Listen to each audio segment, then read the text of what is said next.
The Longevity Principality, a constitutional draft for the civilization that learned to outlive itself.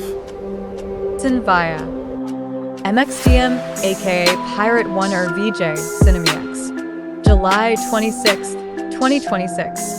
The Longevity Principality, a constitutional draft for the civilization that learned to outlive itself. A prequel to Super Earth, Age of the Apes. Introduction. Every civilization tells on itself through the institutions it builds. Some build monuments, some build markets, some build prisons and call them order, some build hospitals and call them mercy. The Longevity Principality begins with a simpler and more dangerous idea. If a civilization can learn to preserve life without flattening dignity, then it can learn to preserve continuity without surrendering conscience. That is the wager beneath the cenote era. Not immortality, not fantasy, not the denial of death. Something more practical and therefore more disruptive. The deliberate production of healthy time. That is the real export. Not tourism. Not architecture. Not even sovereign infrastructure, though all of those matter. Time matters more.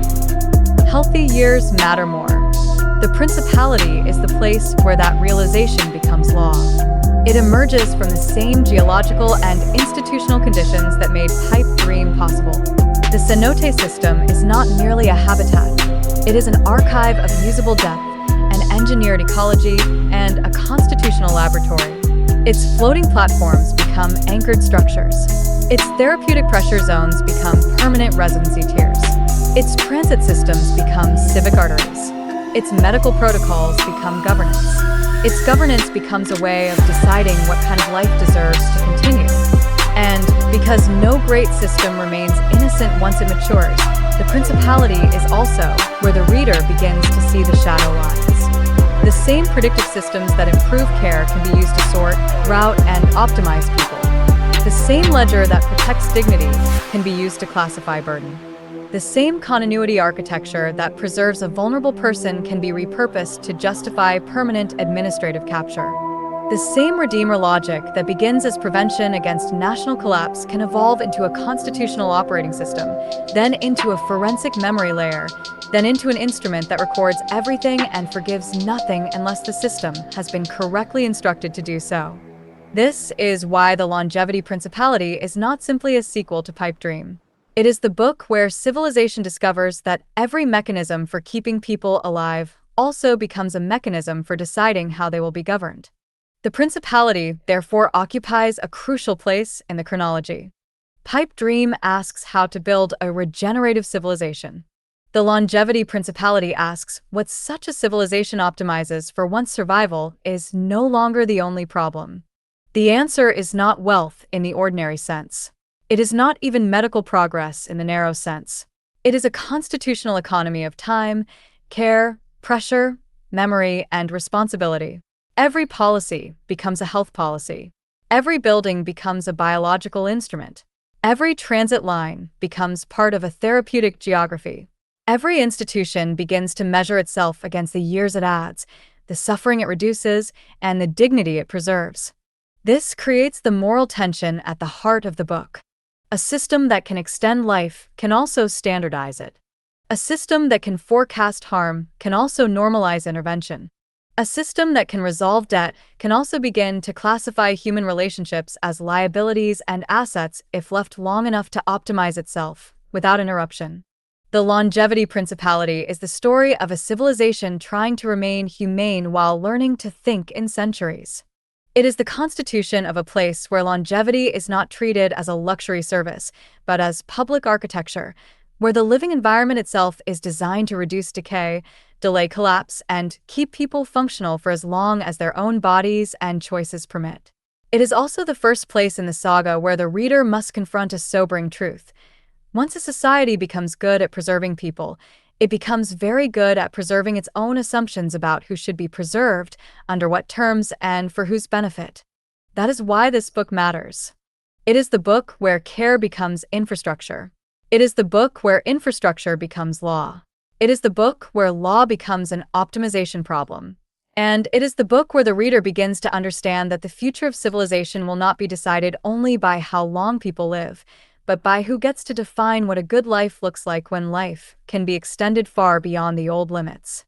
This is the Longevity Principality, the first sovereign order built on the proposition that healthy time is a public asset, and the first place in the archive where the reader can already hear the hinge of the later centuries turning. Table of had already built the future. We simply learned how to listen.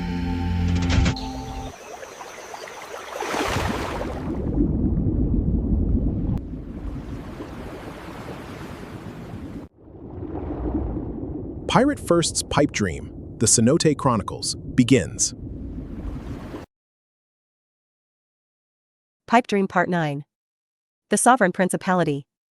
Chapter 1. The Legal Gap. The surface world's legal systems were developed by civilizations that organized themselves on land, civilizations whose fundamental legal categories, whose property frameworks, whose jurisdictional architectures, whose governance institutions were all calibrated to the specific ontology of terrestrial existence, the fixed location, the defined boundary, the surveyed parcel, the registered address, the municipal district, the national territory whose borders the treaty map describes and whose interior the state's sovereignty uniformly fills. The surface world's legal system has been extended, with varying success and at significant institutional effort, to the ocean's surface, to the airspace above the land, to the subsurface mineral rights beneath the land, and to the orbital shells above the atmosphere. The floating installation is in the legal gap. The Principality Deal. The Principality Deal is the negotiated recognition framework that establishes the legal basis for the cenote installation's operation within the host state's jurisdiction, not the full sovereign recognition that the Montevideo Convention's criteria support as an aspiration and that the Principality's habitation record's long-term accumulation is building toward, but the pragmatic operational recognition that allows the installation to function, to receive guests through the tourism program, to enroll participants in the longevity program, to conduct the research commons scientific program, and to govern the permanent resident population through the Redeemer framework, within the legal framework that the host state's authority over its territory requires. Not access. It's time to take back the real world.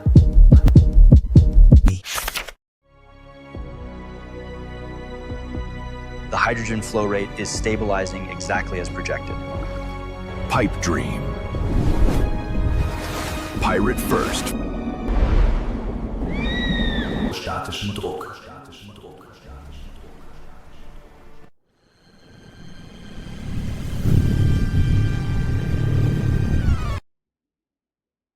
Pipe Dream Part 10. The Deep Intelligence. Chapter 1. The Chemostat. The anoxic zone is where the cenote stops being a human story. The freshwater zone is the civilization's home, the thermal stability, the optical clarity, the biological community managed toward the ecological richness that the living maintenance crew sustains, and the visitor experience presents. The halocline is the transition, the geological boundary where the fresh and the salt and the chemistry meet in the optical dissolution that the scaphander participant experiences as the most visually distinctive event in the freshwater zone's full sensory range. The saltwater zone is increasingly foreign, the alone panels, the H2S detection concentrations, the biological community's composition shifting toward the extremophile taxonomy, the ESI as co-creating partner, the computational intelligence whose pattern recognition at the formation's geological timescale complements the human governance architecture's contextual wisdom at the governance decision's practical timescale, together producing the formation intelligence that neither alone can produce at the quality that the formation's thousand-year management requires. The formation is the subject. The co-creation is the knowledge-making process. The formation intelligence is the co-creation's output. The governance decision is the formation intelligence's application. The formation's continued health is the governance decision's criterion. 3 partners. 1 subject. 1,000 years. Start. When everything is free, your genome is the only asset left.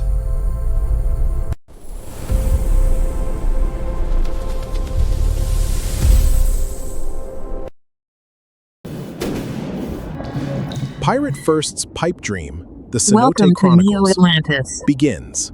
The Coordinating Systems Decompression Model, the Terraform Operator's Clinical Review, and the Research Commons Decompression Medicine Specialist's concurrent review together produce the Decompression and Recompression Protocol for the Saturation Resonance Surface World Visit, the most demanding clinical protocol in the longevity program's medical management.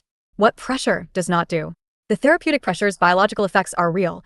The founding installation's longitudinal dataset documents them at the statistical significance that the Research Commons publication standard requires. The therapeutic pressure's biological effects are also bounded. The specific mechanisms whose enhancement the therapeutic pressure produces have the biological limits that the biochemical system's architecture specifies, and the therapeutic pressure's enhancement of the specific mechanisms operates within those limits rather than transcending them. The therapeutic pressure does not reverse aging. The telomere extension rate above the surface world's baseline erosion rate is a deceleration of the biological clock's progression toward the cellular senescence that the telomere length's critical shortening eventually produces, not a reversal of the existing telomere damage or the restoration of the telomere length that the subject's biological age before enrollment represents. The enrolled participant whose telomere length was at the 50-year-old biological age marker's position at enrollment will have the telomere length that the enrollment's enhanced extension rate has added to the 50-year position, still shorter than the 20-year position that the biological reversal of aging would require. The therapeutic pressure does not prevent disease. The inflammatory marker's reduction below the surface world's baseline level reduces the chronic inflammation's contribution to the disease risk that the inflammatory biology's decades of research has identified as the cardiovascular disease, the neurodegenerative disease, and the metabolic disease's shared pathophysiology.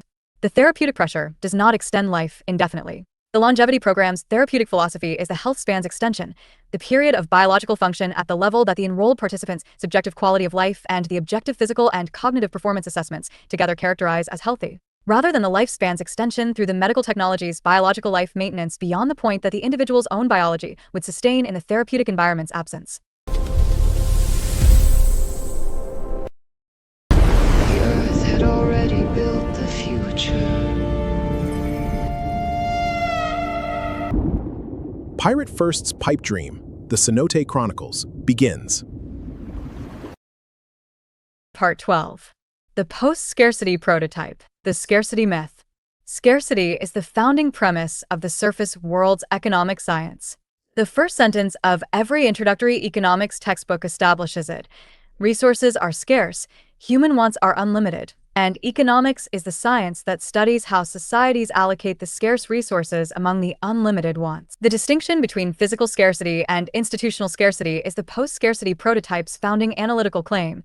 The economic system's experience scarcity is not determined entirely by the physical resources' abundance or deficit. It is determined by the interaction between the physical resources' abundance or deficit and the institutional system's allocation efficiency. Pipe Dream's energy system dissolves the energy scarcity not by inventing a more efficient solar energy conversion technology or by building a larger renewable energy installation, but by inhabiting the geological formation whose own physical processes, the underground river's hydraulic gradient, the geothermal heat flux, the halocline salinity gradient, and the anoxic zone's biological hydrogen production, continuously produce the energy that the civilization's critical loads require at zero marginal cost. The integration accumulates across the design process's successive decisions. And the infrastructure that the integration logic's complete application produces is the infrastructure whose total manufactured requirement has been minimized by the systematic substitution of the formation's ecological functions for the surface world's manufactured equivalents wherever the integration logic's application identifies the substitution as the design opportunity. When everything is free, your genome is the only asset left.